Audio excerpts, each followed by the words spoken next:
সম্প্রতি ৪২টি আসনে প্রার্থী তালিকা ঘোষণা করেছে তৃণমূল। এবার বসিরহাট লোকসভা কেন্দ্র থেকে তৃণমূল প্রার্থী করেছে শেখ হাজি নুরুল ইসলামকে। বসিরহাট মহকুমার দক্ষ সংগঠক হিসেবে হাজি নুরুল ইসলাম বারবার তৃণমূলের দক্ষ সংগঠক হিসেবে পরিচয় দিয়েছেন।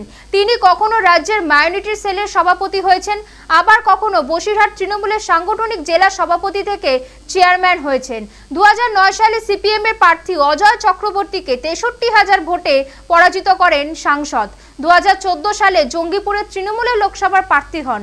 সেখানে রাষ্ট্রপতি প্রণব মুখার্জির ছেলে অভিজিৎ মুখার্জির কাছে ১৫,০০০ ভোটে পরাজিত হন।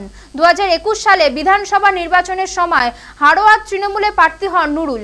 সেখানে সিপিএম প্রার্থী ইমতিয়াজ হোসেনের বিরুদ্ধে ৮২,০০০ ভোটে জিতে হাড়োয়ার বিধায়ক হন। ২০১৩ সাল থেকে ২০১৬ সাল পর্যন্ত অল ইন্ডিয়া হজ কমিটির ভাইস চেয়ারম্যান পদে নিযুক্ত ছিলেন নুরুল।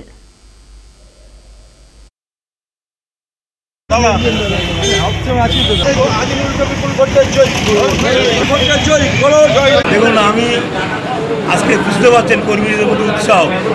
প্রথমে বলি, আমি মমতা ব্যানার্জি এবং অভিষেক ব্যানার্জির সহায়তায় আমি বসিরহাট লোকসভার প্রার্থী হতে পারে আমি তাদের কাছে কৃতজ্ঞতা জানাতে করি এবং অভিভাবক হিসাবে তাদেরকে মানি।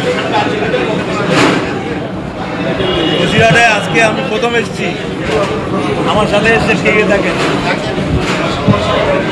একেএম ফারাদ, রফিকুল ইসলাম এমএলএ,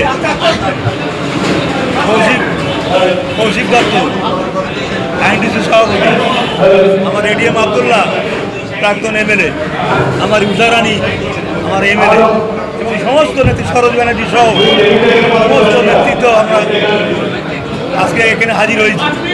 এর থেকে বোঝা যাচ্ছে বসিরহাটের জেতাটা আমাদের কোনো ব্যাপার না, ইনশাল্লাহ আমরা জিতবই।